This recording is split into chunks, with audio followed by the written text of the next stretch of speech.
We're going live. Welcome back to the Random. Welcome back to the Random Fandom. I'm your host Ravenwood, and welcome back to the Random Fandom. He is your co-host. I'm Dan Dominic Rex. Good to be back. Hey, There we go. I was satisfied with half of me being cut by the screen. No, you're not. See, now you sit that on. You have such a fat head. Your head just fits in the screen. There we go. See. All right. Well. Hello, everyone, and welcome back to the show. Welcome back to the. For today's episode will be I will have to re-upload the thumbnail because this computer again this computer is slow. We have terrible equipment. Well, the thing is, like, spared expense. Well, the thing is that it takes like a couple days for the image to not only pop up onto my photos account, but then to like pop up onto the computer for some reason. And so when I make the thumbnail currently, right, it just does not want to make it like, oh hey, I can download the photo, right, and probably ahead of time, which is probably something I should do in the future. But regardless, like, it's just not the thumbnail that I have prepared, right? It's a hassle to get that thumbnail prepared for the live stream. But yeah, you'll have but if you don't know what the topic we're about to talk about, it's right underneath in Dominic's hat. I'm underneath my hat. No. The topic of this live stream is underneath in Dominic's hat. You mean in the background there? Yeah.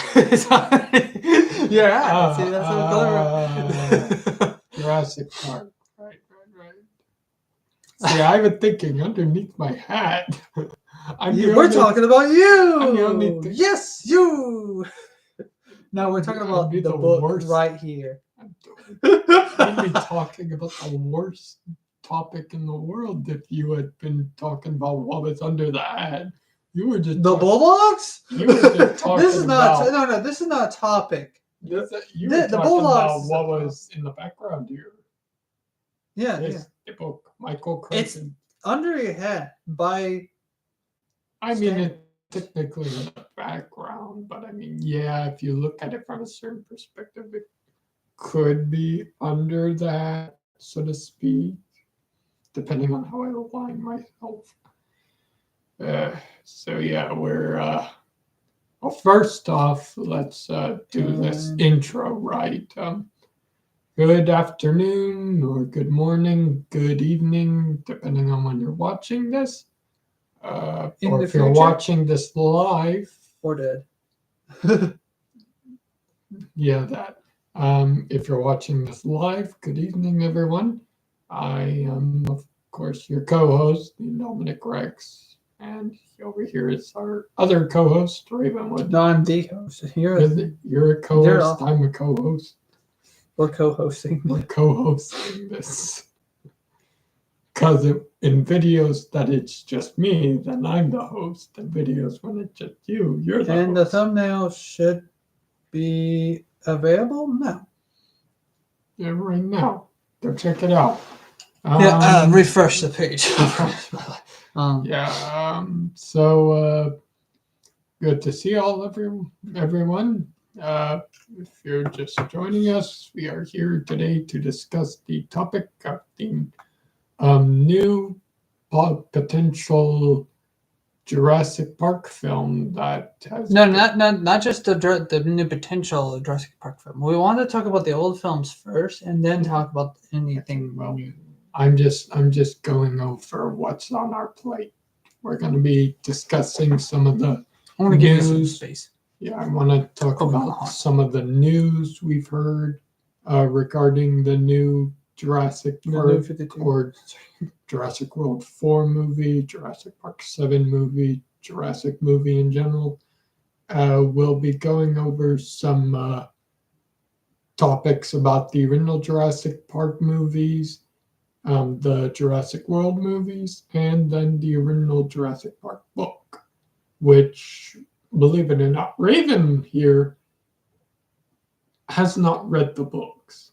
I have not. He has not read them, and he should be ashamed of himself for not reading them. And if you want him to read the book in his Ravenwood Reads streams, make sure this I video will take gets that book over there. make sure this video And I'll read gets it. 20 likes, and he reads it on his next stream. I know 20 likes is a lot, especially from a small I have to channel. add it to my list. Oh no! Especially from a small channel like ours. But if we can just reach 20 likes, then we'll get this doofus here to read that iconic book, and he'll find me I've read it. And But I've watched the movies. small spoiler for you, Raven.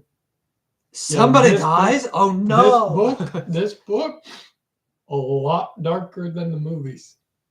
So much darker. Anyone who's already read the book, so much darker than the movies were.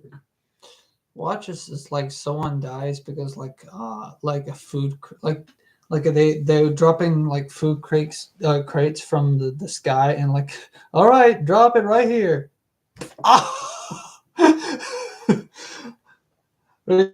You know there's like sometimes they drop stuff. They drop stuff by plane. If they can't land the plane, they'll just drop the crates.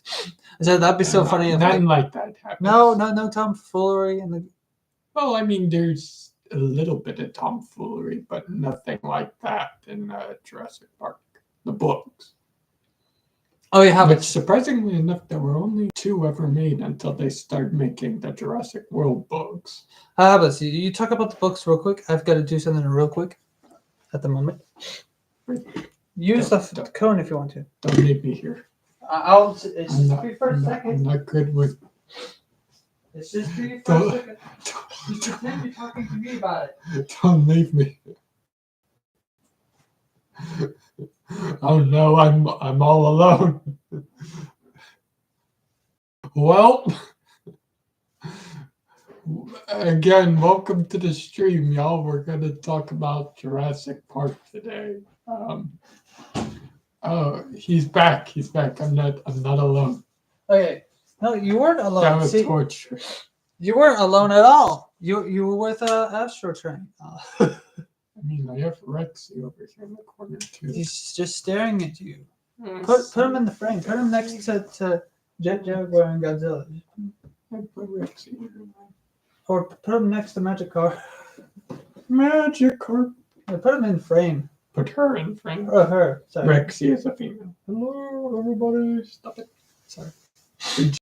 Her jaw's a bit loose as it is. Oh, shoot. So try not to. It's not broken, but the jaw hinge is a little loose. That's something I noticed when I got her.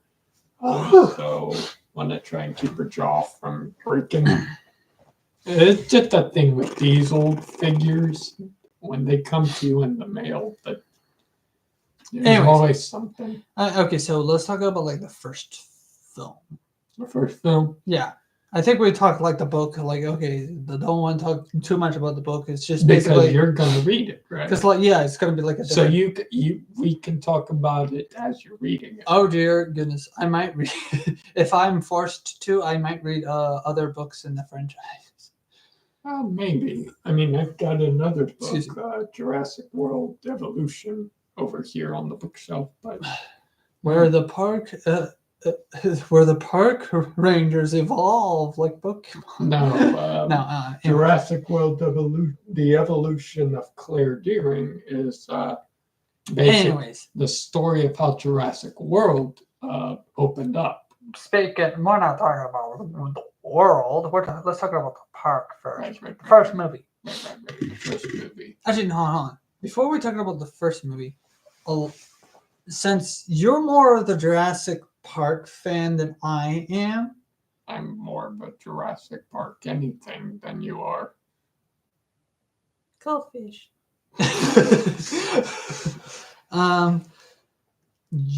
What is your favorite moment out of all of the films? And then you have to ask me. So I once you're just done. have to pick a singular moment from across the films, or one One favorite moment singular moment. one singular moment from each film.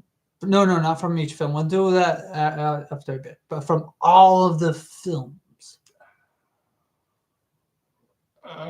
From all the films. Welcome to Jurassic Favorite Park. moment. Singular point. Take your time. See, that might be difficult. This might sound a bit controversial, but I'd have to say my favorite moment of all time across the Jurassic Park movies is not surprise is well, recently my favorite part is the that moment in Jurassic World where Claire Deering opens Paddock 9 and Rexy just slowly emerges out of the darkness like that. Like, just approaches, like, thump, you can just hear her footsteps and her eyes are glowing in the darkness. And then as she finally emerges into view with a flare glowing, and then where we hear that deep dark music that's paired with some of the original Jurassic Park music in the background right before Claire goes running with the flare, and we hear the iconic T-Rex roar, which I know it's not, the most iconic scene, but in recent years, it's become my most favorite moment in the Jurassic movies, because it, for the longest time, Jurassic Park had been a dead franchise. It had died out in 2001, and there'd been nothing from the franchise for like several years. And then in 2018, when Jurassic World came into view, that moment right there when the Rex came out of Paddock 9 like that got me. I was like, oh, there's the Rex. There's the bloody Rex. We're going to use her to kick the Indominus Rex's ass. So yeah, that really for Jurassic movies in general when I first saw that moment in theaters. I can't say for certain that it's my favorite moment altogether, but it is currently my favorite moment from the Jurassic movies. At least for now. Then that's not what I asked. It is what you asked. Yeah, throughout the films.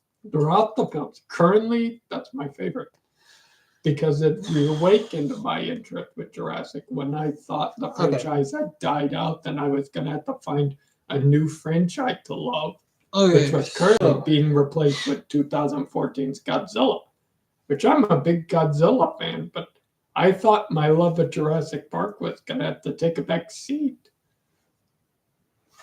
I'm going to have to say you're incorrect. I'm just kidding. I'm going to have to say my favorite. I did say that my favorite moment currently might not be everyone's favorite, and that's fine. Everyone. No, has I was just joking. I was joking. Don't Well, worry, let's I'm hear joking. your favorite moment across all the movies. What was your favorite? Oh, and it can't be something boring that everybody else would say, like the raptors in the kitchen scene, or No. or the T-Rex emerging from the paddock for the first time. Oh well, no, I can't use yours because No, the T-Rex emerging from the paddock in Jurassic Park when the power shut down. Oh. That scene. That scene was. Damn, that was a good scene. That scene was my original favorite across all the films, but I have to say that scene it weighs. I have to say that scene weighs in more better than your scene. it's the original Jurassic Park.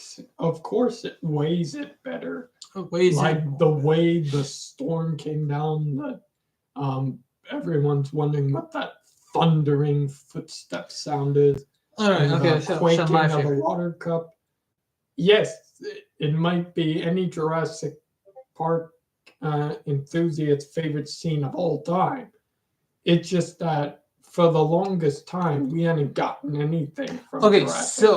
So my current favorite scene had been Jurassic World's T-Rex emerging from Paddock 9.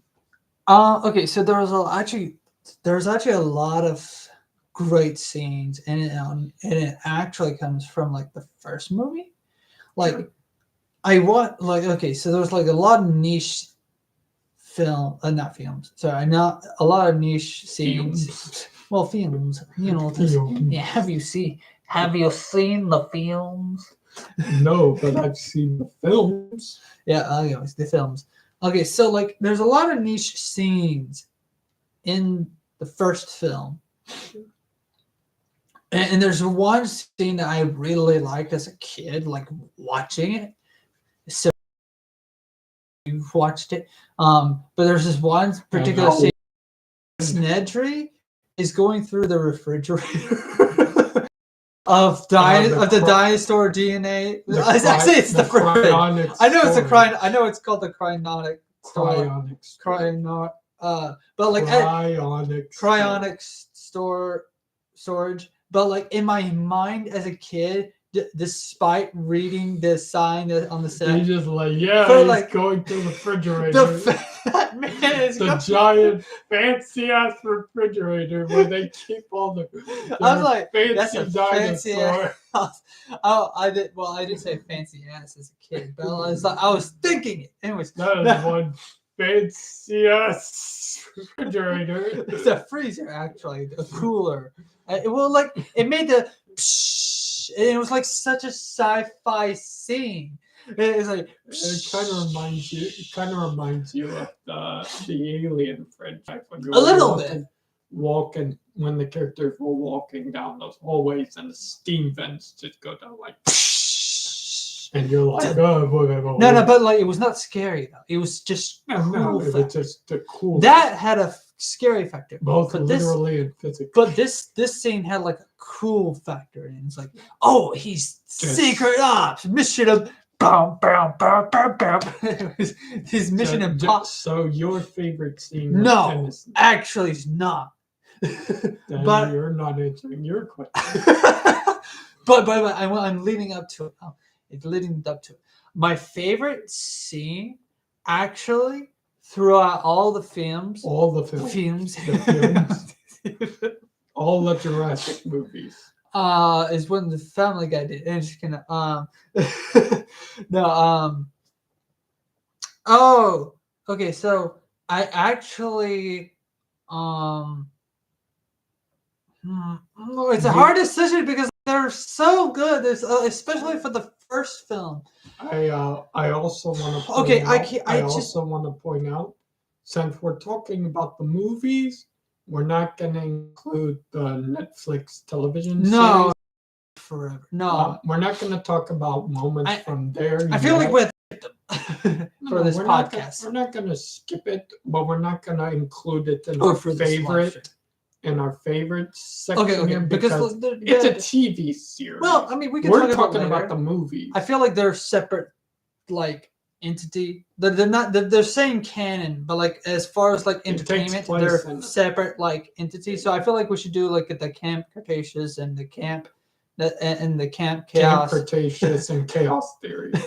I call it Camp Chaos. He keeps making fun of the Netflix series because he thinks it's all bad, which I can admit a lot of it was kind of ridiculous, but it wasn't all bad. I've forgotten a lot of the everything from Camp Cretaceous because you refuse to watch it because you I've watched the first. Judging a book by its cover. No, I've watched the entirety of Camp Cretaceous, but you just won't watch. It's just not memorable, nor is it rewatchable, I wouldn't say it's not rewatchable. There's some episodes within each season has its own pocket of memorability. You cannot tell me that Scorpius Rex wasn't memorable. Actually, it was not. I literally just forgot it until you reminded me. Just now, I hate to say it, but I legit forgot. And I was thinking of all the cool scenes of Camp Cretaceous, but then when the moment you said Scorpius Rex, I then remembered it, but like I had not remembered it when I was trying to remember Camp Cretaceous. But Chaos Theory, I will try to give a try. Let's get back to that. But getting back to Chaos Theory is actually really good. So it's real hard decision because the first three have really good cooking scenes. But yes, continue. I feel like my best scene, the best scene from all the films. The movies, not just the series. The movies. I actually would have to say, would be Ian Malcolm versus the Raptors. In Jurassic Park 2. That scene was. It's just as much as like people don't like some of the characters here and there and whatnot. That film had not only more action than the first film, but it had more intensity into it, and I actually would like it for some reason. I actually like the I want to say fist fights, but dino fights between human and man, right? With the and that's something a lot of people gave Camp Cretaceous and Chaos Theory a bunch of grief over that the campers actually hit a dinosaur. You have to remember, guys, this all started in the very first Jurassic Park film when the raptor popped its head up in the vent and Alan Grant quickly slid over and kicked it in the face. Actually, let's call them boss fights, okay? But my favorite boss fight in Camp Cretaceous, I will say, is the Toros. It's the Toros fight. Toro? Yeah, it's the Toro fight. Yeah, that's my favorite. Chaos of just the campers running around avoiding the charges. There's probably things to take from it from a critical standpoint. I'm like, oh, okay, I don't like this part or this part or this part or whatever. But I feel like out of all Camp Cretaceous, that was my favorite boss fight. Yeah. And throughout the movies, I feel like when it comes to the big monster boss fight with when it's humans versus dinosaurs, not dinosaurs fighting each other. Okay, I don't count that. When it's humans versus dinosaurs, I count it like a boss fight, right? And I feel like Jurassic Park 2, The Lost World. I don't know why they titled that movie, but then Jurassic Park 3, they didn't title it. Just forget titling. Jurassic Park, The Lost World, because East Lost World is a lost world. Yeah, anyway. And then Jurassic Park 3. It was a boss fight. Right. And so, with the raptor, it was between the humans and the raptors. And I agree with that.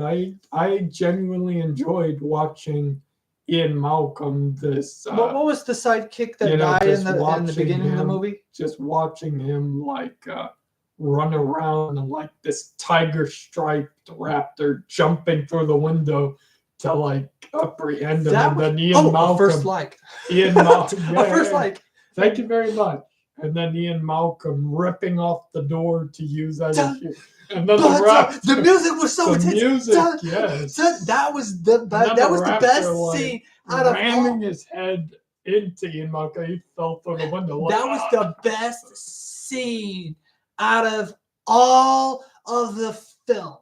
I'm sorry, Chris Pratt. Your boss fights don't. I'm sorry, your boss. As much as I like your scenes, they had lackluster. I had to say that there was one scene I can definitely see as a Lego fight, a boss fight. And here's the thing: the Lego video game is great. It's pretty entertaining. It also makes I've actually played it. What's funny is that it was actually a lot of fun. What's actually funny is that some of the time they actually make fun of the movie, like in Jurassic. Look at in Lego Jurassic, not Jurassic, in Lego Jurassic Star Wars. No, in Lego Star Wars, apparently, what I'm told, I haven't played the game, but from what I'm told, they legit make fun of the movie, of the whole movie. Where it looks like, okay, for example, I know we're just having a tangent here, but where you know how like Leia goes and hugs Rey instead of hugging Chewbacca. Yeah. it like literally has like them skipping towards each other. Chewbacca's like running, like he's preparing for the hug. Leia's like running and preparing for the hug, and then like, he's like she completely misses Chewbacca. Chewbacca's like, I just got friend zoned. It's just so sad. It was just. I'll be honest. I haven't played the new Lego Star Wars games. I've only ever played the original. So it's a bit of a spoiler on that part. But like everything else, I want to know Lego Star Wars games. But if I remember the Lego video game, I actually enjoy playing the Lego video game. But however, I dropped out of it because you wanted to play it more, just to play it tag. Because it was my game. It was my birthday gift. I know, but like I just back when I was little. So yeah, you weren't that little. We were young. We were young adults when we were playing that game. No, I think teenagers, young adults. Doesn't matter. I think you had just turned 14. No, I don't think so. Well, we'll do math later. Well, okay, but we'll take a trip. But line later. I have to say, because of the music from Jurassic Park 2: The Lost World, they knew what they're doing in Jurassic Park 2. They knew what they were doing with the music. With the music, it's like it's a remix of the first movie. I'd say they knew what they were doing. And then the third movie, they're just like, they just no. What? Hold on. I feel like I'd say they knew what they were doing, music and score-wise, with all the Jurassic movies. Dominion fell flat, scoreboard-wise. I have to But if you remember, you have to give the Fallen Kingdom, despite how the movie performed, the Indoraptor soundtrack, that was pretty dramatic and intense. Not as a successful. It was, the movie itself was underwhelming, but I mean the soundtrack was still pretty good for all of its worth. Yeah, I'm just saying. So there's one person. We got one person view. Thank you. Well, not a concurrent view, unfortunately. But anyway, it doesn't matter. Okay, what I do have to say is that was my favorite scene. Yeah. Out of all the Jurassic Park films, every time I think of like a very intense scene, that one's my favorite. There's a few intense scenes and since I can't pick the kitchen scene because that's everyone's favorite, so we can now discuss everyone's favorite is the kitchen scene, right? It's most everyone's favorite. Oh, okay. And so now what we can do is discuss everyone's favorite scene. Actually, you and our favorite scene from every movie. From every movie. Actually, no. Before we do that, what is your most? Well, now we have to discuss what is your most hated scene throughout the films. Throughout all the films? Yes. All right. And I can't pick what you pick. Okay, yeah. Just like how I can't pick what you picked for what you like. Hated. Throughout all the films. Yeah. I'd have to say that overall, the most hated scene for me is naturally from Jurassic World Dominion. Just seeing Dodson going, punching his chair, like throwing a tantrum. Oh, don't remember. I hate that scene too. Yes. I hated it. I just watching that just made me go, what? What did you think was gonna happen? So I mean, yeah, that was. I hate. Okay. What was your?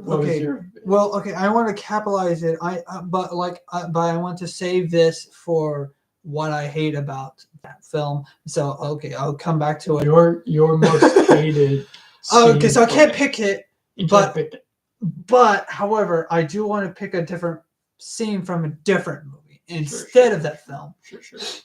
And my most hated scene was seeing Billy alive in part 3. I'm just kidding.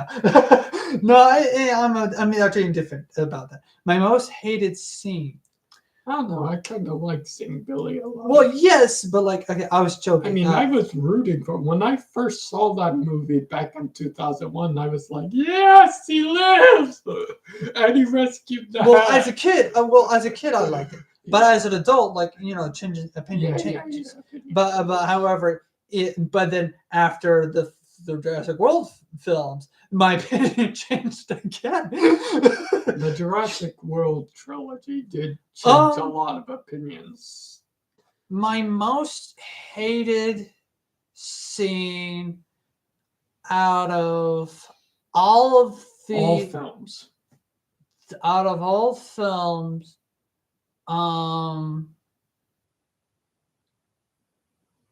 it's the most unforgivable thing. Don't drag it out, man. I had to say was actually in Dominion. Wait, not Dominion. I thought you were avoiding the same movie I picked. Wait, what is it? Wait, hold on. Which one's in the mansion? Oh, that's Fallen Kingdom. Oh, Fallen Kingdom. Oh, okay. My most hated scene was actually in Fallen Kingdom, and it's when the poacher guy, great actor, wasted the opportunity, just destroyed the opportunity, whatever, everything. Well, I want. Okay, actually, no, I'm going to save this for my most hated scene of that movie. But however, most hated scene out of all the films, right? I could actually forgive a lot of the weird scenes from Dominion, right? But the most hated scene was when the poacher guy was trying to pull out a teeth. Trying to pull out a tooth. Yeah, sorry, he was trying to pull out a tooth from the Indoraptor. And the Indoraptor. Even though he should have made sure it was dead instead of tranquilized. I'm sorry, but if I was a poacher, I would have killed it and said, well, at least you still have the corpse to clone it. Right? I would have killed it and then removed the tooth. To be fair, if they had killed it, then we wouldn't have a boss. Well, no, but the thing is, though, it's so stupid because he's not because it kind of removes him as a poacher, as a hunter, really. Well, he does like to remove the teeth of animals he poaches. That's true. It also kind of seemed like it was a little. Maybe there's something of his story that I'm missing out on, or I'm forgotten. It feels like it's kind of assets, so we can't really kill them without having to pay a fine. Because remember, InGen owns the dinosaurs. Everyone was dying left and right. He probably said he He probably could could have. He probably could have claimed self-defense. He could have probably claimed either self-defense or it was either me or the well, it's either me or more people would have died. He could have claimed heroism, and then a lot of he would actually lower up. He would lower up, and he says, "Well, you want to sue me for killing this bag of meat? How about this? They probably Screw would have. you." They probably actually would have kept silent about the Indoraptor because they wouldn't want that. Well, leaking out there. here's the thing, though. Technically, it's a property, right? Throughout the Right. film, they were discussing it as a property. It's like, oh, I didn't They were consider giving it that. to the I didn't auction. consider that as the dinosaurs being property, right?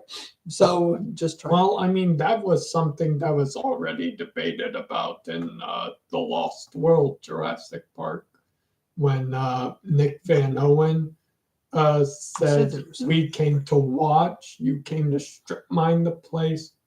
You can't take what you don't own." And then Mr. Ludlow said, "An extinct animal has no right. We patented it. We earned it." Yeah, and so that was something that they took. And that was like that's a very smart. That's a very controversial opinion. And like, then a lot they of people took like it. They took it a little too far in Jurassic World when they brought it up again. When I believe his name was Vince Hoskins. Hoskins. Hoskins, but I don't mind it. Yeah. When Chris Pratt's character Owen Grady was like you made them, It's and just- now you think you own them. And then Hoskins goes, "We do own them. Extinct animals have no rights." Yeah, well, okay, it's boring if anything, and just bleh. Right. It makes more sense to say that in the second film than the first film. What I really hate about the first, before we get into the what we hate about the first film, or the first film of the Jurassic World series, right? Let's actually talk about what we like about the first film of the Jurassic Park series, or Jurassic Park as a whole. Okay, So fine. Let's move on to Right. because I don't want to dive too much deep into the details. So let's move. Sure. Let's take this back. Okay. Now, what is your most liked scene from the first film? From the first film of Jurassic Park. And the overrated scene you can't pick is the kitchen scene. So you can't pick the kitchen scene because you made that as a rule.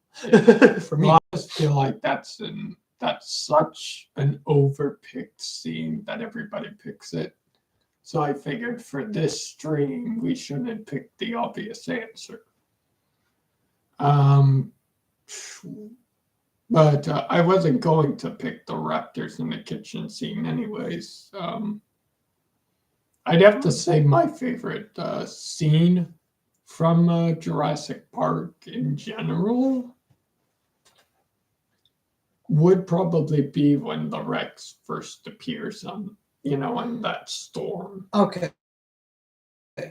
When it emerges from the paddock, ripping through the wires, and then makes its majestic roar, and then the kids are terrified. Lex and Tim closes the door, and then the Rex looks at the Jeep like I know something made a sound, and it came from you. It's like she's a Karen. I don't know. The Rex, he's not a Karen. Okay, I'm joking. Okay, now my turn. She's a Z bully. Okay, so this is much difficult. Your favorite scene from Jurassic Park 1? So I'm gonna narrow some stuff down. I really liked the scene where we're first introduced to the kids, like, kids, grandpa, Right. When the kids. The subversion of everything safe. You mean the illusion? Yeah, that's not subversion. Sorry, the illusion that everything's safe. You got kids because, like, as a kid, like, oh yeah, kids in this film. Yeah, what is this? Like, adventure film? I'll point this out. Ever since the first film's success with Lex and Tim as kids on the set, every other Jurassic Park movie since then has brought kids on, but there's no illusion of But we'll danger. get to that later.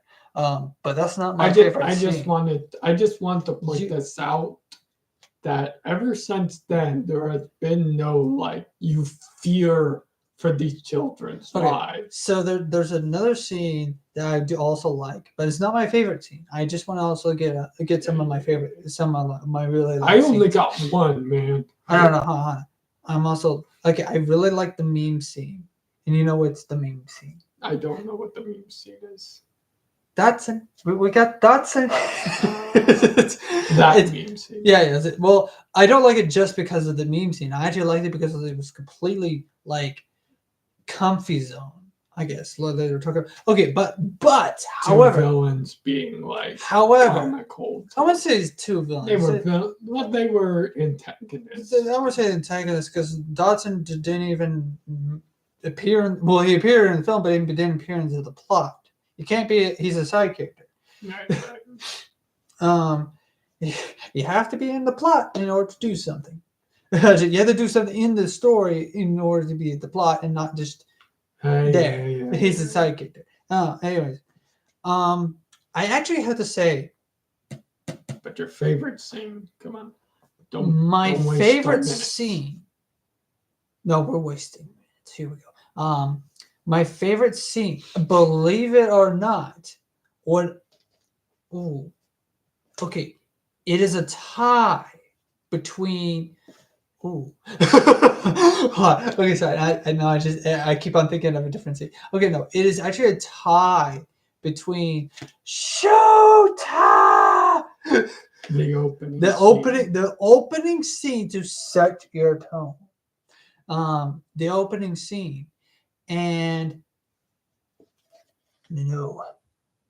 we're being hunted. When Muldoon Robert Muldoon, the goat. Robert Muldoon was my favorite character. Believe it or not, okay, not my favorite character. He's my favorite of the side characters that actually did something in the film. Like, you got your main characters, but of the side characters, he's my favorite. Robert Muldoon is my favorite. One thing to note in the books. Actually, I'm gonna I'm gonna change my mind. He is my favorite from the first. I want to say Ian Malcolm though. I want to say Ian Malcolm is my favorite character in the first film. He's a lot of people's favorite character in the first film. He's my favorite character in the first. I want to say he's like my favorite character in the first two films, but after that, none. Well, he wasn't in any other Jurassic Park film. He was in the Jurassic World films. But any other Jurassic film. All right.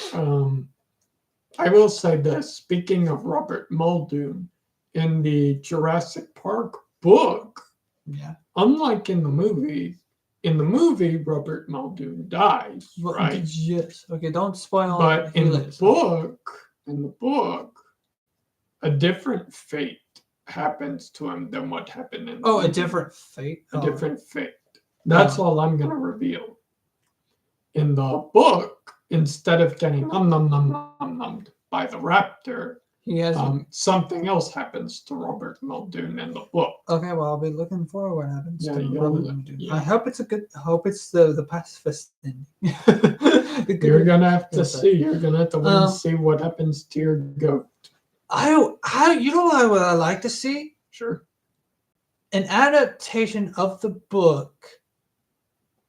A lot of people want to see like a Jurassic Park movie that is closer to an adaptation of the book. I know there's a lot of people that say like sometimes what do you call it?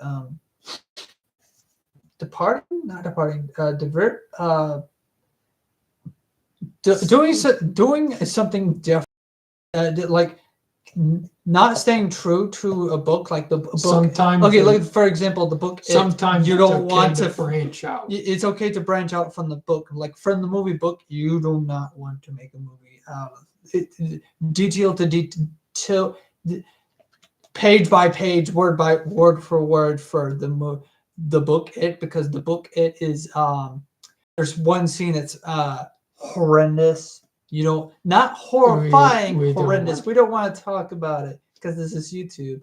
But even if we could talk about it, it has to do with the main characters, and it's a little sus. We're not going to discuss it. Sus.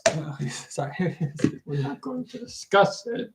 I'm not going to. Anyways, but like, but however, there are sometimes where if you are faithful to, okay, for example, to the Lord of the Rings films is, I have to say, is 100% faithful to the books. Not entirely. There are some However, differences. they cut out certain scenes from the book.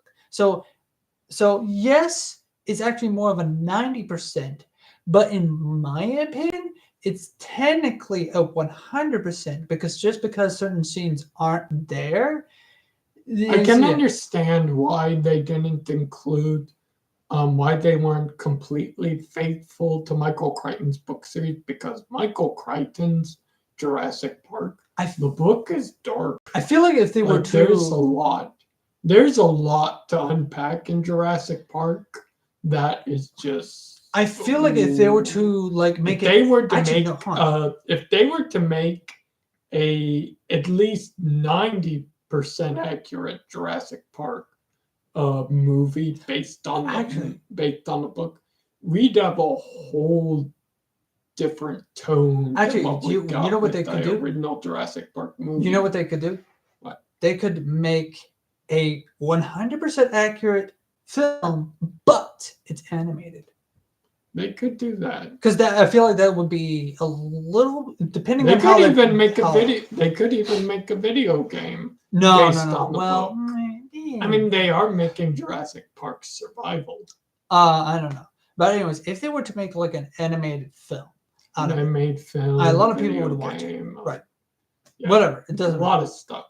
They could potentially do anything at this point. Oh, I don't think a video game, because then like most people like to like, oh, choose your own path or do something different, blah blah blah, or whatever. But anyways, it's just a toss out there. I feel like my favorite. It's a tie. I know it's a tie scene, but like my favorite scenes is Robert Muldoon and Ellie Sattler going through the jungle. Yeah, and then Robert Muldoon's ambush scene. Yeah, where he's like the raptors. Yeah, where he's cornered him. Like, we're being hunted. Right. That like, and then his scenes. Whenever he's in a scene, he's basically, okay, we're setting the tone now. Whenever you see him in a scene, whenever he enters the film, like, okay, set the tone. Robert Muldoon, showtime. And of course, we're being hunted. And then the third time he's in a scene. No, the third time he's in the film, and this time it's not him setting the scene. This time it's actually Ian Malcolm setting the scene. It's when they're going to look and find the kids, and Robert Muldoon, Ian Malcolm, Robert Muldoon is looking for Robert Muldoon. Oh, hello there. Anyways, no, where Robert Muldoon and what's her name? Dr. Sattler. Dr. Sattler are going to look for the kids, and Ian Malcolm and Dr. Grant. Dr. Grant. Yeah, they're in the Jeep, right? And it's actually this time Ian Malcolm. The impact tremor scene. Yeah. It's actually Ian Malcolm's like, oh, I know what that is. Yeah, I'd have to say that's my second favorite scene. I am Elvis Presley now. I'm fairly aligned here. Guys, come on. It didn't sound like that. Well, I'm doing it in a monkey. Now, right now. Let's. And then the I'm doing rest a little bit comes of monkey. right out the bush, like. Oddly enough, Ian Malcolm's scenes in the first two films They sold. aged well, but everything else onwards, in every other films, Kind of. from what I've heard, is that he's lost his touch. a bit, yeah. Now, next film, favorite scene. No, worst scene from Jurassic Park 1. Worst scene from Jurassic Park 1. Yes. I'd have to say my least favorite scene, not because it was done bad or anything, but my least favorite scene from Jurassic Park. I know this is hard to hate. It is pretty hard to hate it. And there's nothing in the movie I hate, in particular. I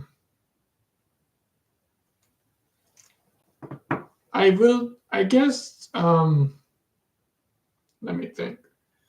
You have to, no, there has to be one scene in the film. There is a scene in the film that I don't particularly like per se. Okay. I already have one. Not because I hate it, because it's bad. It made the film feel bad. Not that. But I will say that. Let me think. I think I'd have to say that the part of the film that I didn't particularly like. Ooh, I already have one in mind. Do you want to hear my opinion first? Yeah. Let's hear yours first. Okay, so what I actually this hold on, stop. Trust me, I need to have it in my hands. Okay. No, you don't. Anyways, okay, stop. Okay, so one scene that I particularly don't like, not that it was because it was bad or anything. Right. It didn't set the tone. It felt like it was on. I wouldn't say it was out of nowhere. It just didn't. It didn't fit in like a puzzle piece. Sure.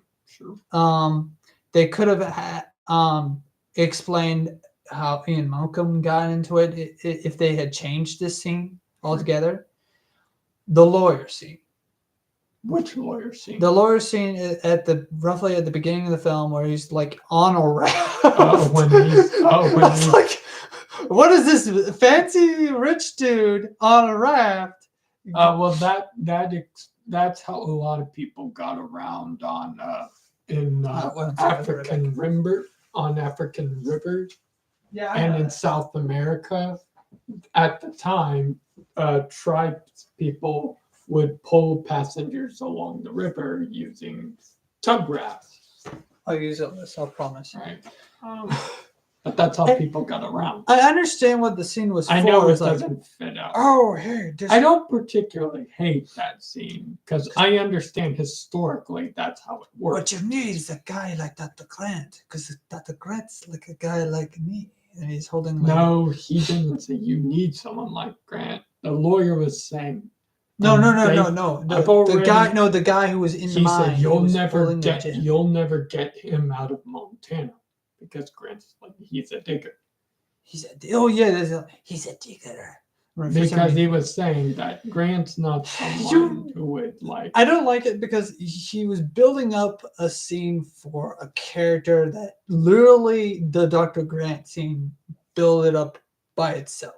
It's like he doesn't like kids and he's like he's bad with machines, which is pretty faithful to the book. Yeah, I just didn't like was that lawyer scene ever in the book, or did they add it in for some reason to introduce the lawyer, which they could have used the lawyer? It's been a while. It's been a while since I've read the book, so I may read it with you when you do your Ravenwood reads. 20 likes. But This video has to get this live video, stream has to get 20 likes. 20 likes. Yeah, there's already one like, There's so we're already counting one. you. We just need 19 more, guys. 19 more. We're counting Okay. I don't remember per se. I don't think that particular scene was in the books, but I could be wrong. Like I said, it's been a while. Mm-hmm. But now that you mention it, I don't mind the Amber scene. Like the Okay, whole, so now what's I don't mind your that. scene that you don't Uh, that you really feel like they could just not do it without or whatever? Honestly, I felt like the scene they could have done the most without is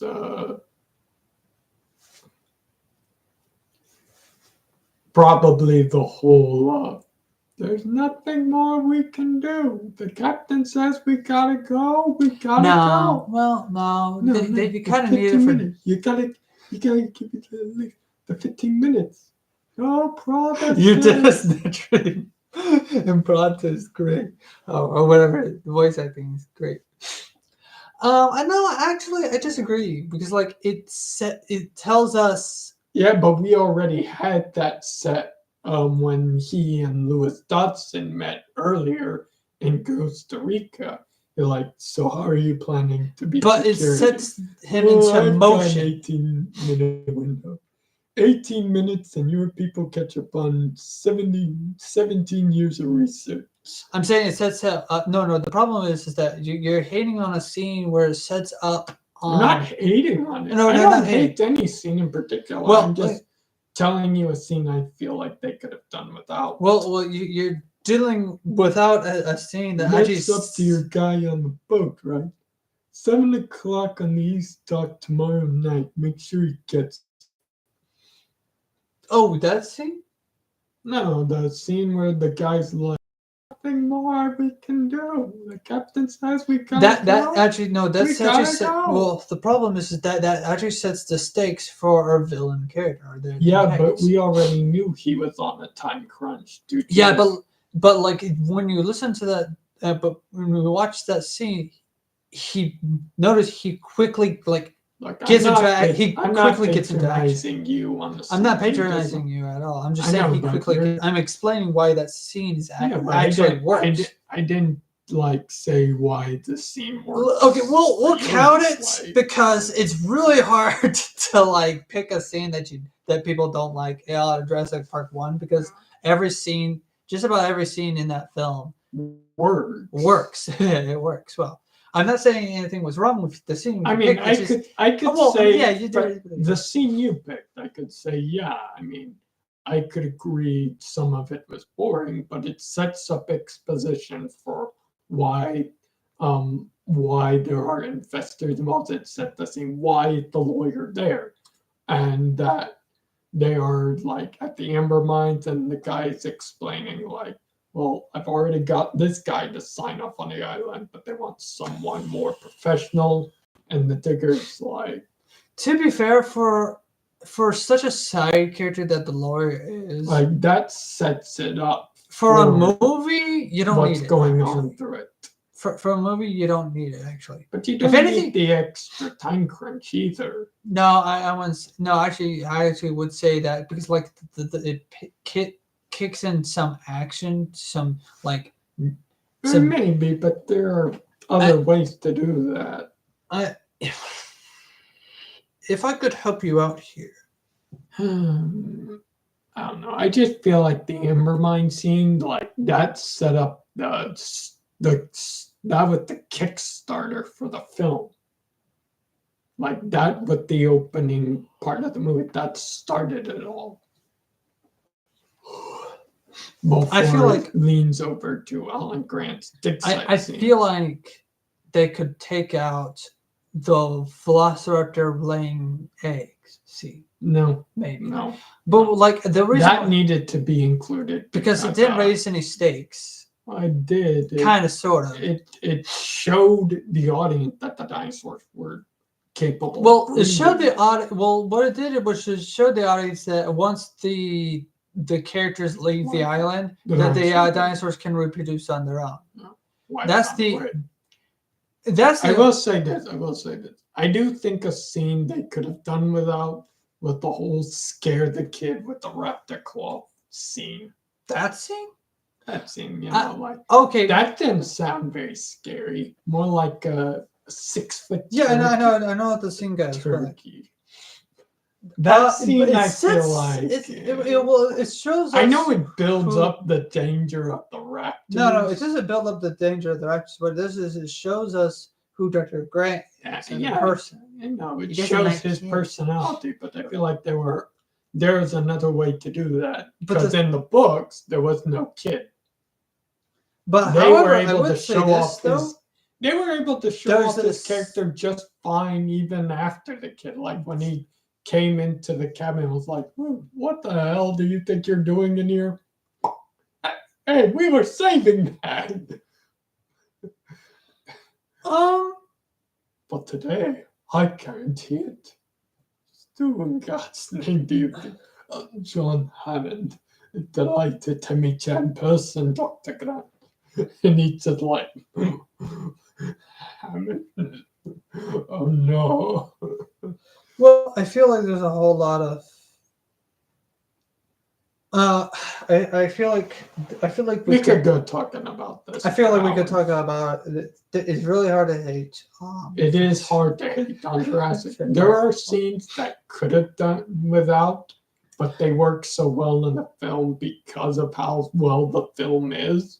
That's just hard to hate a scene in particular. I feel like What's a scene y'all hate? What's a scene y'all liked? What's a scene y'all hated? From the first film. I have to, let me help you out here. Actually, there could be a scene. What about I don't need your help. I don't want your help. Okay, fine. Jurassic Park 2. The Lost World. What is your favorite scene out of that film? Favorite scene? There are so many good scenes in that one too. Only one. My favorite, I'd have to say, was the. Okay. This might. You can't pick the high. I wasn't gonna pick. That's a that meme. one. That's a meme. Scene. I'm kind of torn between two particular scenes, but if there's one that stands out more than the others, it's the lurkers and the long grass scene. Just the atmosphere of that scene when all the men are running out into the long grass, the open field, and like they're just tall grass everywhere, and that one guy's like, "Don't run into the long grass, not into the long grass." But he's forced to follow them because he knows that if he's separated, he'll die too. And then like you can see the raptors poking their heads out from like they were sleeping and then they wake up to see the men walking through their territory and they're like, to be honest, and then you just see the trails they make in the long grass that they're closing in on the men. And like how they systematically pick off the ones in the back one by one, they start playing out. And then by the time the men notice that something's going on, they start scattering. Then the raptors all like spring into action and they're like, ah! And they're just taking them all out and they're like gunfire, raptor screech. The intensity of that scene followed by the dark atmosphere. It was just so golden seeing the raptors. Yeah, I've already zoned out, but I've caught myself completely zoned out. But I was watching the scene that you were describing in my head. Anyways, I was rewatching the film. That was a scene. That was a scene that was brought up by Gareth Edwards in the new Jurassic Park film that's coming out, saying he wants to bring back that type of scare factor with the raptors. The raptors of this next movie, he wants to make look more like the Jurassic Park 3 raptors, with the quills and whatnot. Oh, okay, fine. More feathers and whatnot. Okay, fine. Like, Yeah. Because you want the raptor to feel more like they were in real life. Because raptors had feathers. Okay. So he wants to make them look more like the Jurassic Park 3 raptors again. But he wants to add the scariness that was brought by the Jurassic Park 2 raptors. Picking up the pace, my turn. Yeah, my favorite scene was favorite scene in Jurassic Park. The 2. high. I just kidding. No, my favorite scene was when the mommy's very angry. The Rex is pushing the trailer. Yeah, the trailer scene. The trailers. Ha ha. Okay, anyways, no. I really like the trailer scene. The trailer scene was pretty good. I'll say because that, they were falling. There's no escape from across. Hang on to something. That's something. Hang on to something. And then the whole thing. What's funny about that is that there was also something that was funny. There was like, "Hey, your lucky bag." Lucky bag. And the glass, the way everything Eddie, falling. Eddie climbs up, and she's just on the glass. She's like, yeah, she's staring down at certain death. Yeah, and then Eddie tosses the rope like, would you like a big burger meal? Before you get the rope, like, do you need anything? Rope. All right, anything else? Yeah, 3 extra large cheeseburgers with a side of everything. No onions on mine. And an apple turnover. I like how he just sat there and just listens. Their lives are in danger, but I gotta listen to their quips. They're mocking me. I could just kill them.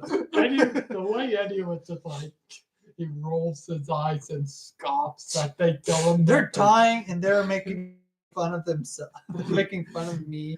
They weren't making fun of him. They were just trying to laugh in the face of danger. Yeah, anyway. So, okay. But hey, he stuck to it. He got them the rope. Least favorite scene of the film. Your turn. Least favorite scene. Well, I wanted to say this. Okay. The scene that competed with me between the lurkers and the long grass. Was the death of Eddie Carr when that's the same. I can't pick mine.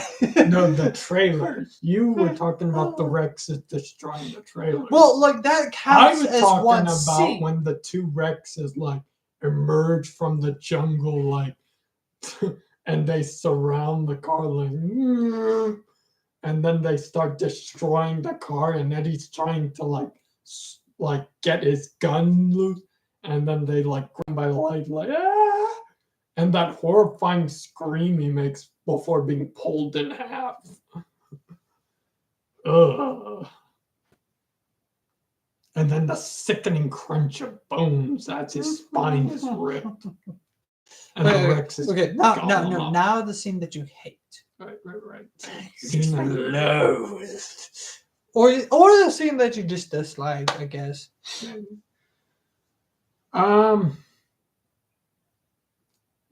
This is not going to come as a surprise to some people, but in particular, while I don't hate this scene, I do kind of find it ridiculous.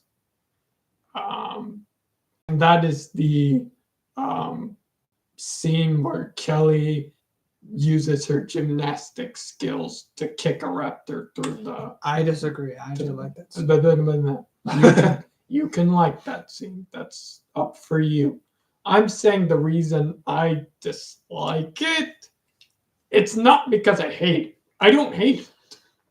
But the reason I dislike it is because I can understand why other people hate it, and I understand why it comes off as ridiculous. Like how this little girl does some fancy gymnastics on old rusted piping before kicking a raptor through the window there, and then she drops down, and then Ian Malcolm's like, "School cut you from the team." It's fine. It is fine. It is fine. I'm not saying I hate the scene or anything. I just understand why it got so much hate, and that may have influenced my decision a bit. But I do understand why it's disliked. I myself kind of dislike it because it did seem a bit ridiculous and out of place in a serious tone setting like that.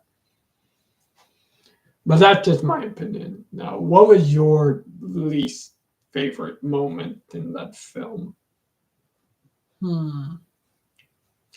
I actually have to say when the rich couple, the rich family had their daughter Oh, you mean the attacked by compies. Well, not because they didn't have her attacked by compies. No, well, it was not their They fault. allowed her to roam freely, and then Well, no, I don't. No, I don't mind that because they're privileged. I honestly would have thought that you would have selected the ending when the Rex was free in San Diego, because you said that part in particular was boring for you. No, it was not boring. It's just the scene in San Diego. You said you yourself. I remember you said you feel like it could have been left out.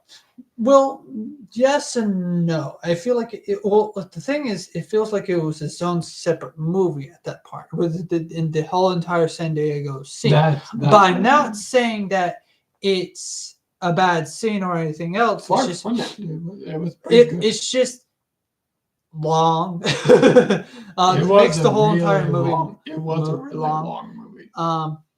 It's not that okay. Here's the thing. It's not that I don't like the scene with the rich folk having their rich about an hour longer than with their daughter being attacked by compies. It's that I didn't get to see the damage. Okay, not see the damage. Obviously, I don't want to kill off a kid. I think they made up for that when they showed us Deirdre Stark getting devoured. No, it's fine. I don't know. Let me think about this while I'm sinking down. Well, you've already expressed this. No. Okay. Well, why don't we move on to Jurassic Park 3? No, hold on. There is a scene that I don't like. Where they're arguing. Okay, this is the scene I don't like. Okay. What is actually ironically funny? Okay, you know the guy with orange hair, and he speaks like this, and I'm like, oh, the contours, or the contours. He was kind of talking about Robert Burke. Yeah, whatever his name is. Robert Burke. Robert Burke. I'm not certain, but apparently he did a documentary, right? Either before or after the film, and he was just stupid with his facts, with his dinosaur facts or whatever, right? But what I did because of that, I mean, Robert T. Baker. Yeah, what I didn't like was the argument between Robert T. Baker and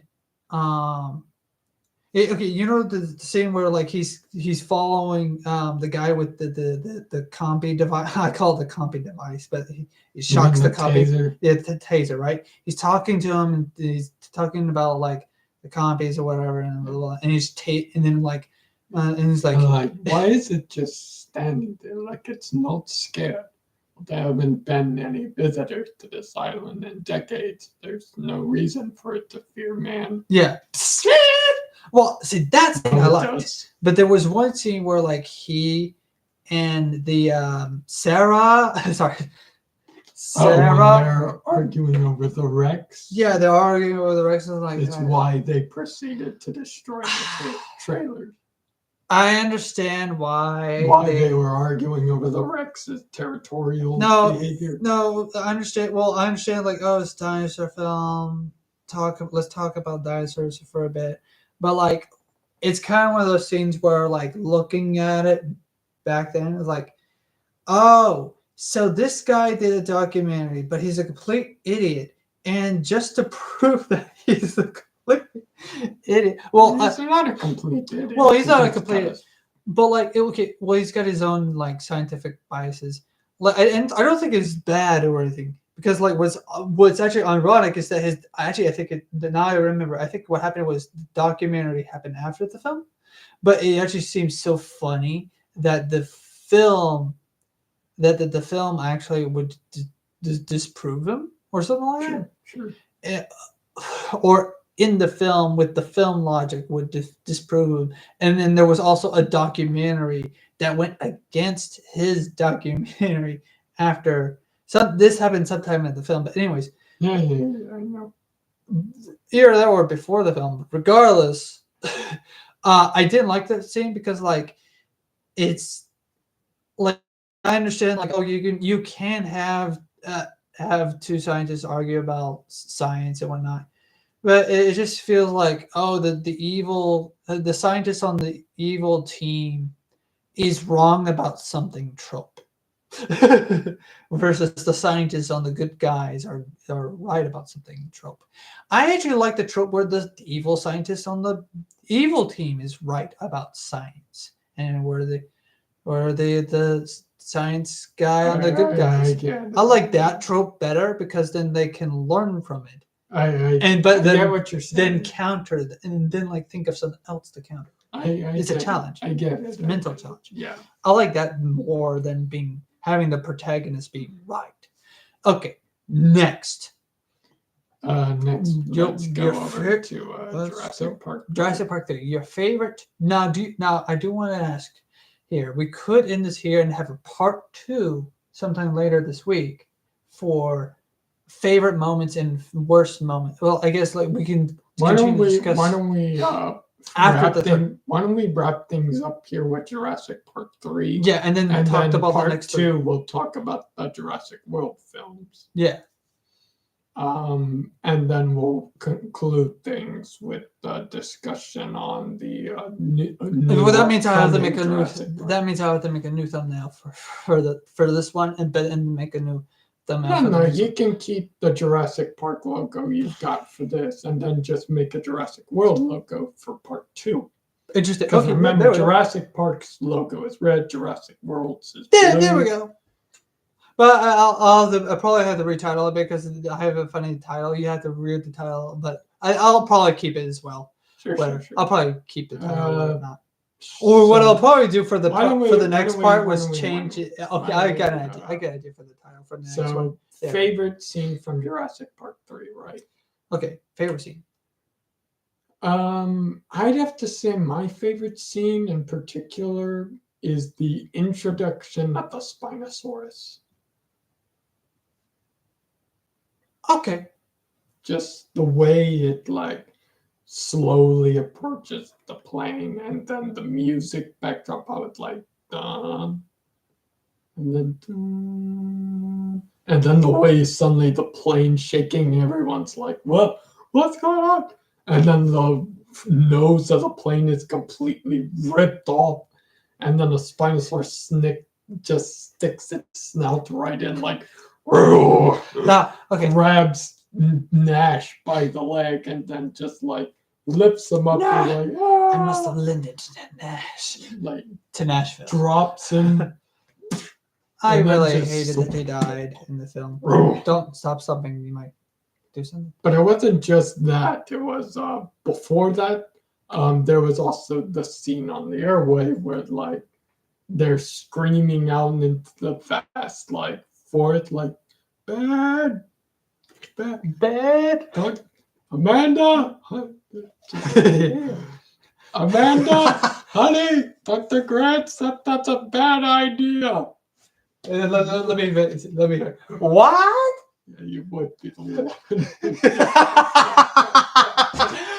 Ooh, Starscream! Well, down goes the king. Starscream's finished throned again. You said it's a bad idea. What's a bad idea? Right. Okay, and then they're like, the gunshots and then the sound of like something different. They should have from more T-Rex, people like- with. They should have more men with Yeah. guns They had, to increase the. to be fair, like just The the plane should- sound of some other dinosaur other than the T-Rex and the Velociraptor. That plane should have been a bit just like- longer. Mm. Wait, where's my? That plane should have been a bit The longer. haunting, echoing sounds of the Spinosaurus's roar Yeah, it should have been a bit and longer. how it was shaped like a crocodilian snout. Yeah, that And at the time, crocodiles were some of my favorite reptiles. So seeing like a dinosaur with a crocodile snout like that, this was the first time I had ever seen the Spinosaurus, other than in some news articles I read about, fossils being found in the museum and then some remains getting destroyed during World War II. But even so, like seeing the Spinosaurus on the big screen like that, I was like, oh my God. And then, like moments later, the Spinosaurus is like charging head to head with the T-Rex, and not only that, but the sheer aggression of the animal, like just how it's ripping apart the plane, tossing everyone to and from, taking its time to torture them all before ramming its snout into the plane, trying to grab That them. film just did not raise the stakes.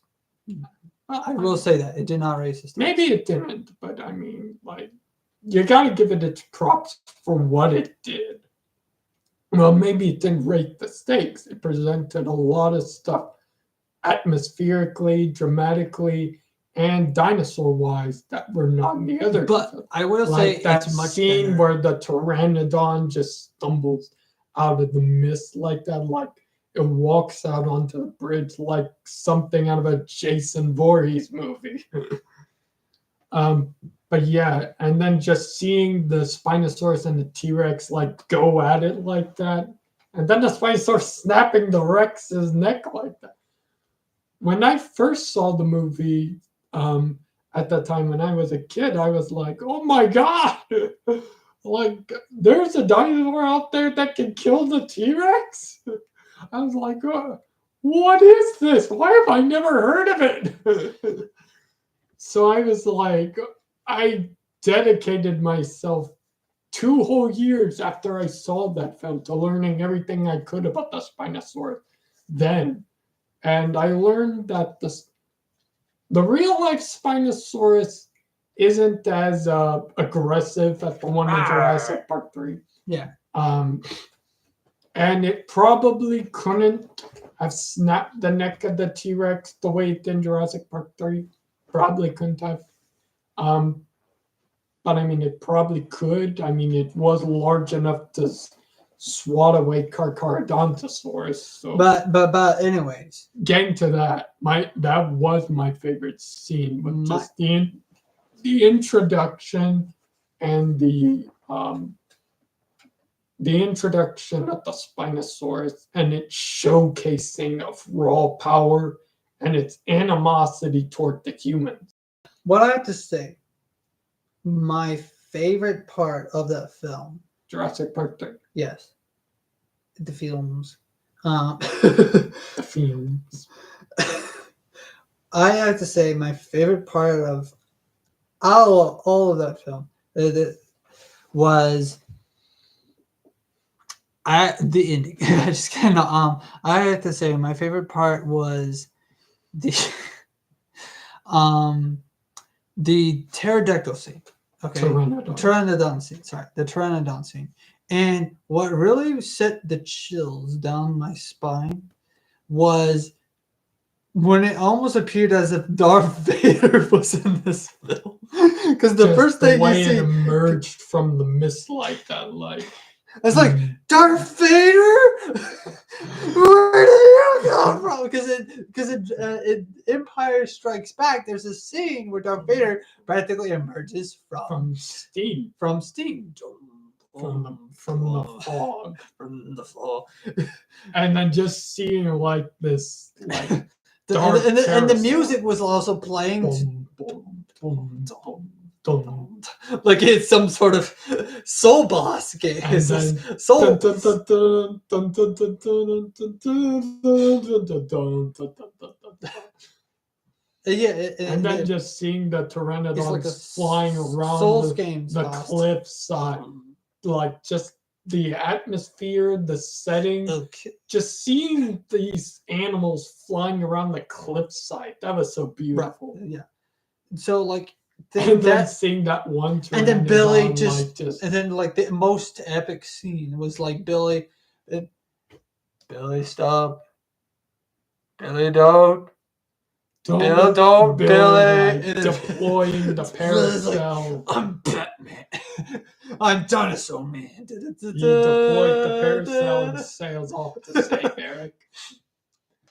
As much bad reputation as Jurassic Park 3 gets, Or there was a received. there was a lot of fun moments in that film. Some moments that I argue could have been possibly a lot more fun than the first two films. Gets beat up. Said possibly. Okay, and Possibly. now. Least favorite scene. Least favorite scene, Jurassic Park 3.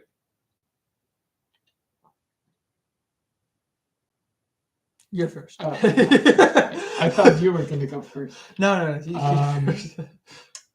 You first.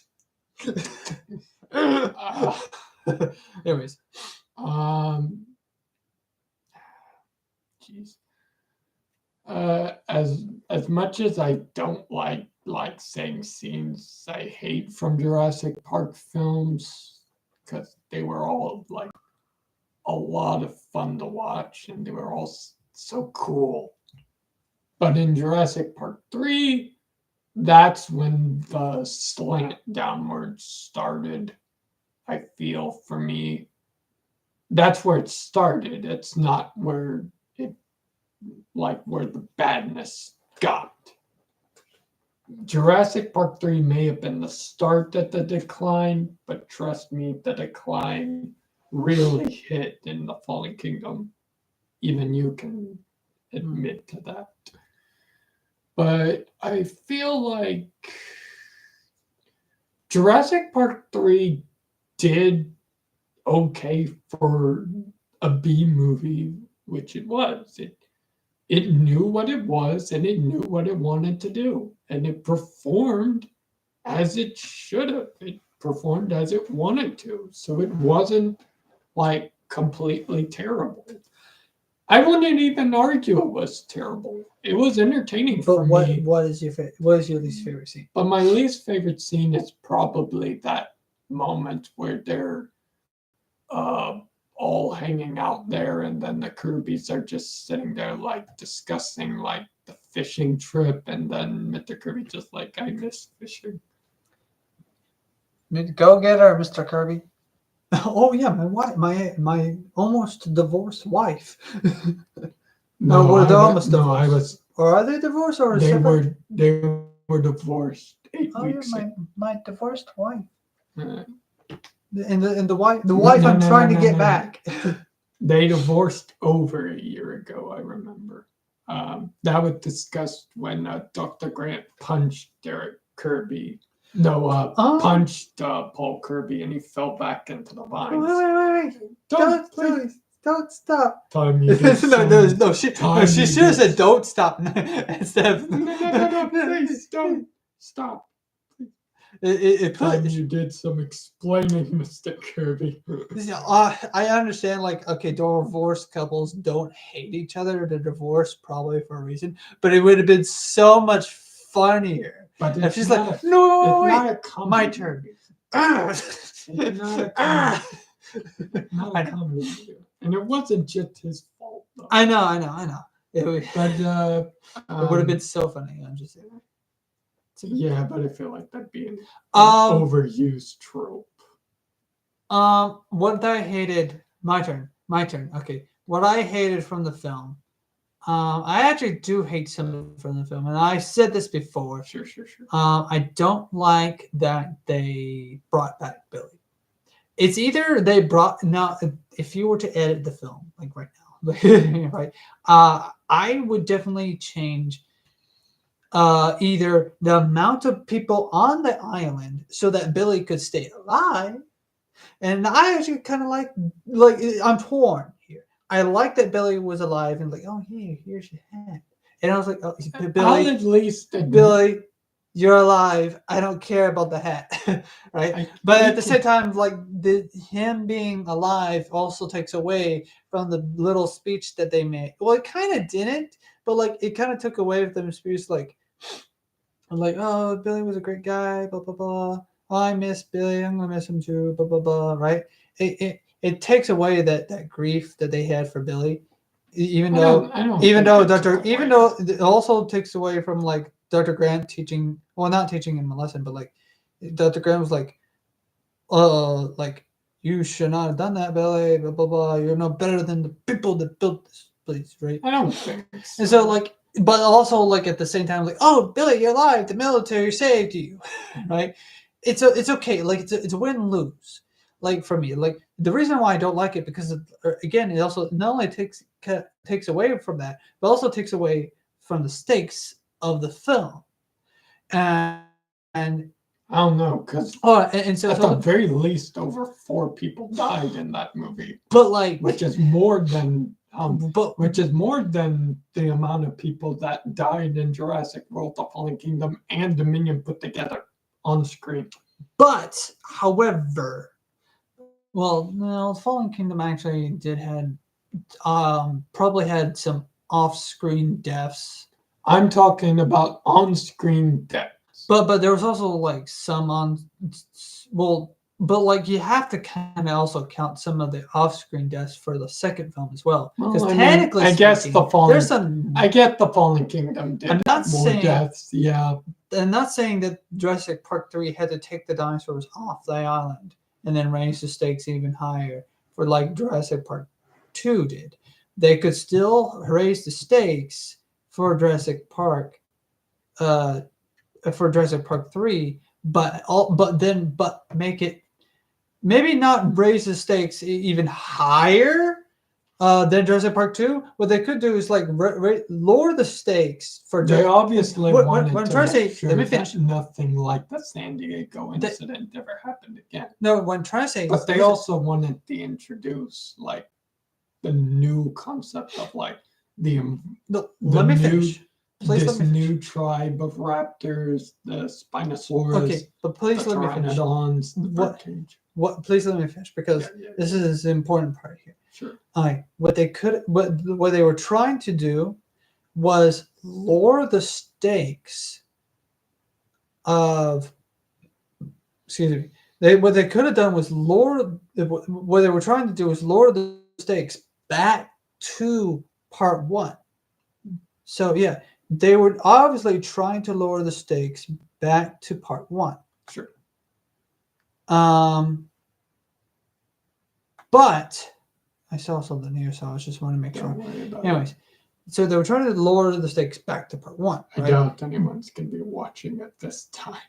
I know, but anyways, well, some people. But anyways, listen. No, I'm listening.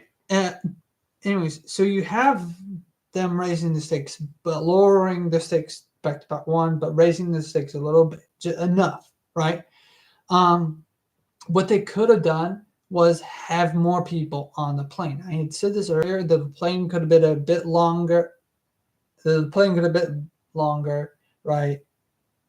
And they, maybe not longer, but maybe wider or whatever. They could have more people and have there was enough for more people. But the thing is, they could have made it. They could have made it to more of an actual. Well, the bigger rescue mission. Sorry, I was almost said they could have made it more of an actual rescue mission. Remember, this was a secret rescue mission. I know it was a secret mission. The Costa Rican government told them that they should accept the inevitable that their son was dead. So they were doing this illegally. But they could have still added few more people to add more of the intensity and more of the stakes. And maybe it was a small rescue operation, so that meant the more people that died, the more the problem less is that people that the were problem left. is that the people with guns died during the first half, and you don't want that. And while it's true that the one guy Udesky lasts for a while, He did the eventually. moment he died, I was out of it. I was out of it. I wasn't. And then the moment when Billy would die, it's like, okay, I'm a little into it more so because like, oh no, now one of the main cast members is dead. I'm just saying, like, if you could have not maybe not the same amount of people dying in the second film, but if you have a little bit more, like maybe Udesky and like Udesky's brother or something. Maybe he had like a brother or something, or maybe he had two other brothers, right? And then they did mention I'm just saying, they did mention that Udesky was a booking agent. One of the guys couldn't make it, so he had to fill in for. If they had kept that other agent and just made Udesky another agent instead of a booking agent, like those two agents. Sorry. Those two agents like working together, so it wasn't just Udesky, Nash, and Cooper. That like we could have had 4 agents instead of just the 3. I didn't like. I'm a little torn. I didn't like Cooper's death. I loved Cooper's death. Just seeing like the Spinosaurus run out onto the airway. Because I like it because it's the reason why they're stuck on the island. Yeah, Cooper's dead. Oh no. But then you forget about Cooper because you don't get to know who he is. Now, granted, there are some characters in Jurassic Park 2 no time to worry about Cooper. Well, here's the thing. Like, yeah, I understand. Some characters you're not going to know at all in Jurassic Park 2. But like, if you're going to have I don't know. Okay, so Cooper, he's dead. Nash, I must have lended to the satellite phone, right? I lended the satellite phone. He looked so cool. As a kid, this guy looks like Mr. Bubbles from Lilo and Stitch. Why did they kill him off? Because they were showcasing a raw fury at the Spinosaurus. I know. I like that. This Spinosaurus made even this Cobra Bubbles guy run away like a bitch. Well, okay, no, he didn't run away at all. He ran. No, he was crawling because he was already injured by the Spinosaurus. Okay, tell me, what did they do when they were heading for the plane? Oh, no, that scene, yeah, sure, sort of, but no. We have to leave. We have to leave now. And then what was Nash doing on the plane? To be fair. Okay, but to be fair. Give me a hand here, Udesky. And then they're out on the runway, like, damn it, Cooper, get out the way. You know I can't stop this plane. Spinosaurus runs out. Oh my God! Pulls up. But I wanted more of Nash. I must have lent it to Nash. Anyways, I wanted more of Nash because he was such a cool guy, but if anything, Udesky or like maybe a different guy could have been killed off by the Spinosaurus, or maybe if let's say they had to kill off Nashville, just Nash. Nash. If they had to kill off Nash, they could have at least kept a few more guys. I think the reason why they killed off the mercenaries relatively quickly was because they weren't necessarily characters we were supposed to like. I know that, but like grow attached. No. Actually, I argue they could have done it. They could have had characters that we grow attached to, like Udesky. I grew attached to. Okay, it's like if anything, I'm with those two. If we if we split up, I'm going with you guys. We split up and go. He did have his funny moments. Yeah, I mean that I really liked, but then the end of the stream happened. Okay, but then yeah, okay, I really didn't like. That's one thing I didn't That like is about something the I movie. wanted to The lack talk of about this. with Jurassic Park 3.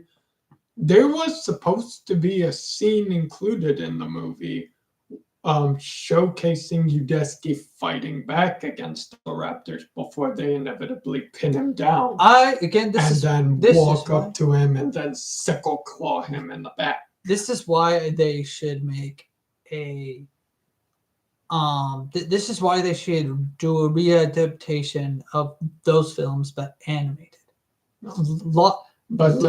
Lost ideas or something like that. Call it like that.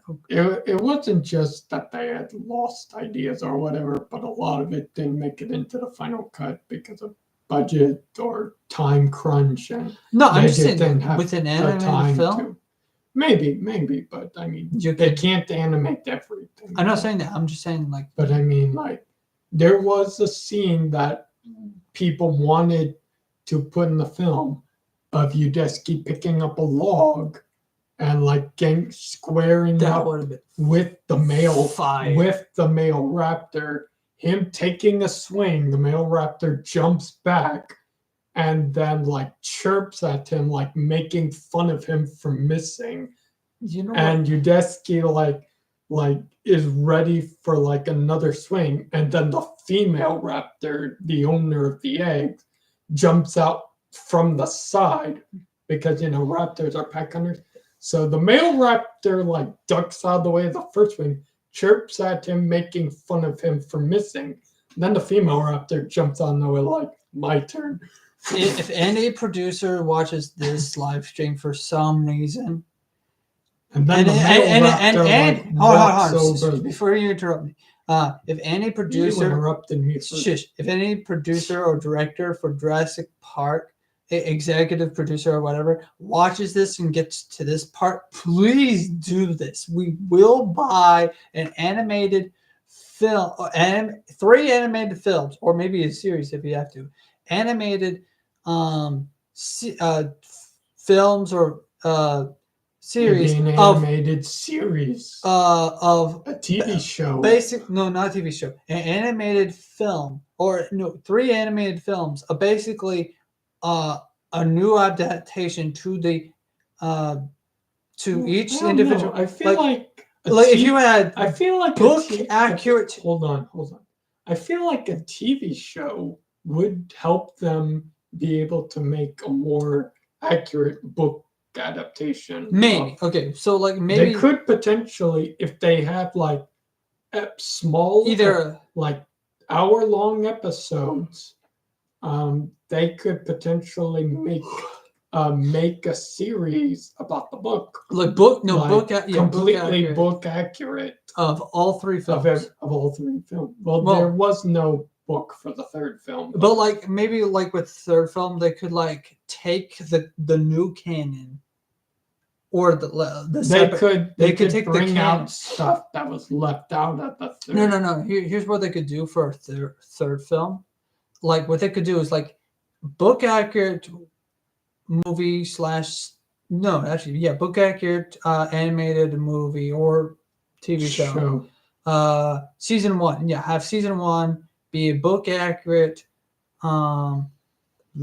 first book, right? Second book, and then 3rd season a different take of the 3rd movie. Just imagination run wild for the 3rd, for like a different take of the 3rd film. But based off of, but it has to be events happening after of book 1 and book 2. Or in this case, season 1 and season 2. At the very least, keep it similar and to not the 3rd not film, animated in this. Like keep it close to the 3rd film. Just like some differences here and there that'll make it feel better. But anyways, no. Like some things that were left out of Jurassic Park 3. I feel like my idea is a much better idea. But anyways, I don't think you should change it up But the animated altogether. films definitely would have to be like not in the same style as Camp Cretaceous if you're going to do it if you're going to do it like a book. This is faithful. why I think they shouldn't do an animated film. I say animated like film. a TV show. Well, see, the thing is, if they do an animated film, they can get away with a lot of gore and whatnot. I feel like they can do that with the TV show a lot better than animated because kids watch animated shows. Kids watch animated series. The problem is the maturity. That's the. But the problem is the mentality of saying animation's for kids when you have family. I'm not saying like animations just for kids. I'm not saying that. When you have I'm saying mature content in My Hero Academia. I'm saying that in a lot of how people persuade things nowadays, kids are going to watch animations. They're just no game. It's because of their I'm just parents. saying kids are known to watch animations more so than live action. Oh, hey kids, here's this animated film, and it turns out it's something. No, don't leave. I'm just saying. I'm trying to bring up a serious topic here. I know You're that, just shutting me down. I'm not shutting you down. Why don't you sit down? And I'm saying filmmakers. If people I know what you're saying. You're also interrupting me. Okay, I'm sorry. So Okay, I'd like I'm you sorry. to shut up. Okay.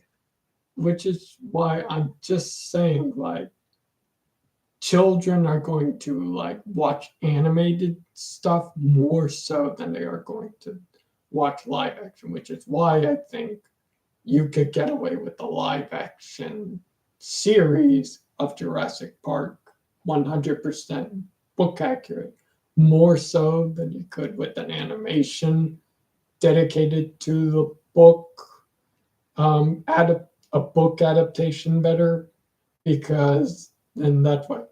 Yes, well, with animations, you could get away with possibly more gore than you would in live action. But then again, like, they've gotten away with a lot of gore in other live action movies, like Cocaine Bear. I'm just saying. So have you seen Cocaine Bear? No, anyways, the ending was spoiled for me. But there was a lot of gore in that movie. I'm just.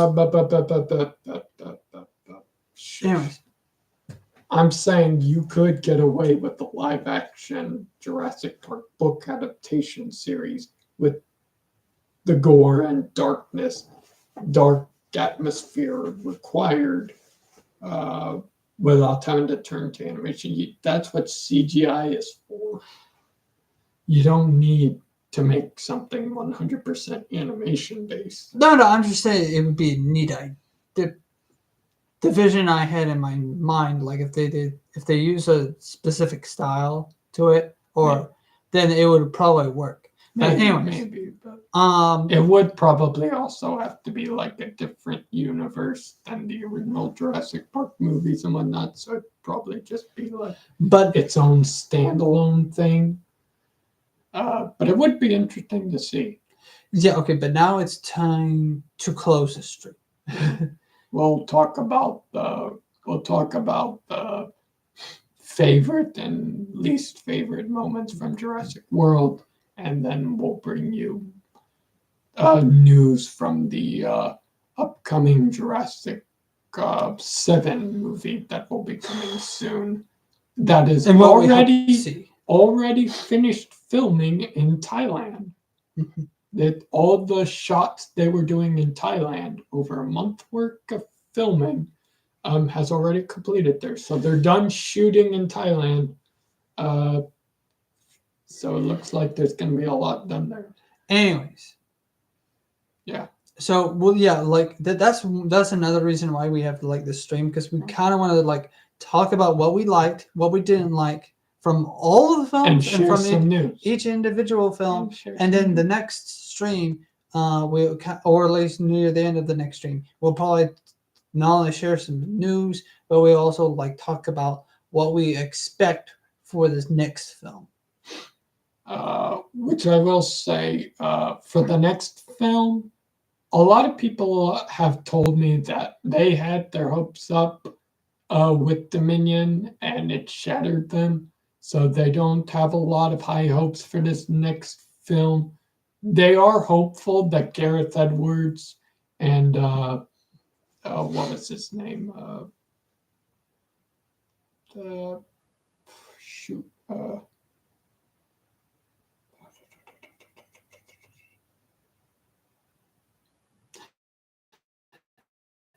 And the writer for the original two Jurassic Park film can bring it back, especially since Scarlett Johansson is going to be the main actress, lead role for this next I do film. have my thoughts on Scarlett Johansson, but I feel like we'll save that for later. Let's do one last thing before we close this out. Favorite dinosaur from the original three? Oh, from the original. Yeah, from the original three Jurassic Park movies. What was your favorite dinosaur? And then what was your least favorite dinosaur? Okay, so I have to say, I'm tied between the Triceratops and the Stegosaurus because they were the two dinosaurs that had backbone, or the two that weren't carnivorous. So I'm actually going outside the box. Most people pick like, oh, the Tyrannosaurus Rex, oh, the Spinosaurus, oh, the Velociraptors, Velociraptor 1, Velociraptor number 2, and Velociraptor number. The least favorite dinosaur. Go. Okay. The least favorite dinosaur from all three films. From all three films. I have to say, my least favorite dinosaur from all three films was not the Brachiosaurus, but the other long neck creature that was in Jurassic Park 3. It had the weird like thing on its spine or its neck. It had like a bunch of like little. The scoots had little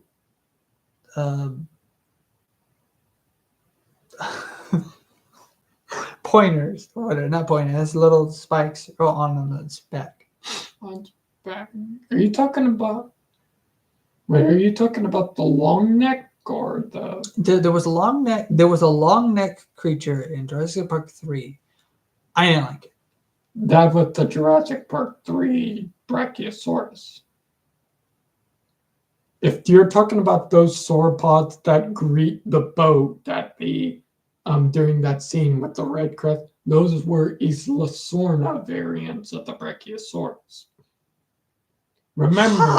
Remember, island variations cause reptiles and animals to change. Why do you think the raptors were different colors? Well, I didn't. Okay, well, fine. No, I'm changing. Well, fine. You didn't like the Isla Sorna variants of the Brachiosaurus? I guess.